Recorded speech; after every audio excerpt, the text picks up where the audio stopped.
Ngayon po, tutuparin po namin yung gustong-gusto ng aking anak na si Jovelyn na bumalik po kami sa Manawag. Bale, matagal niya na pong gustong pumunta, kaso nagkaroon po siya ng pageant sa school.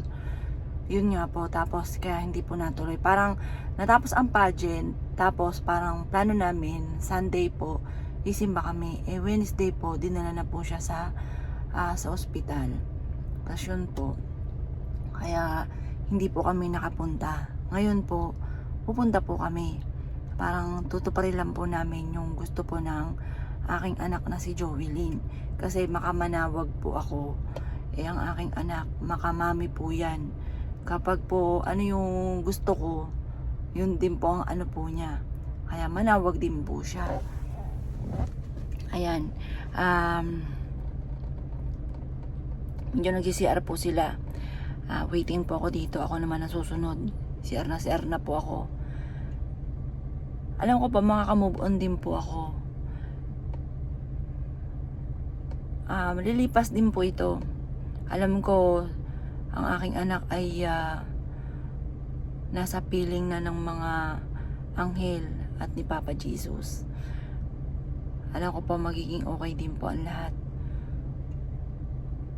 Ayan, medyo mahaba po ang biyahe. Binyan, Laguna po kami. Tapos, ayun nga po, to Pangasinan. Kaya may mga dala po kami mga tubig. Tapos nagpa-check up din po ako. Medyo, hindi ko lang alam kasi sa November 22 pa, babasahin yung result. Kasi po, di ba, ang anak kong si Jovelyn ay may diabetes. Nasa lahi po namin. Tapos, yun nga po, ang komplikasyon po niya ay sa kidney at saka, yun nga po, sa puso. Parang, ano po siya, yun nga po, nasa lahi po namin. Ngayon, parang meron din po may mark, parang sa puso rin po.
My words, in what I have done, and in what I have failed to do, through my fault, through my most grievous fault.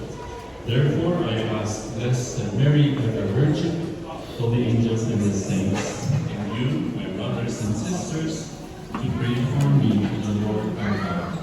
And may Almighty God have mercy on us, forgive us our sins, and bring us to everlasting life. Amen. Lord have mercy. Lord have mercy.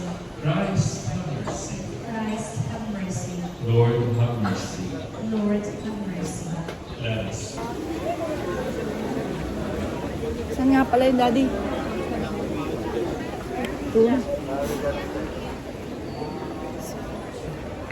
Ito yung akayatan eh, dito eh. Yeah.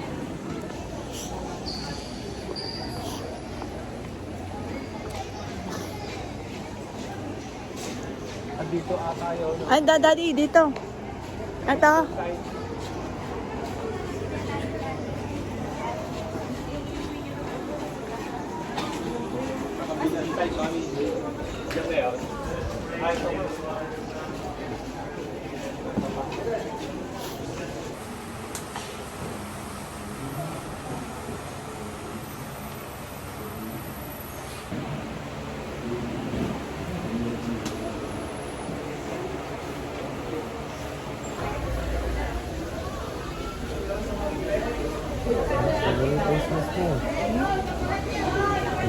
grande eh.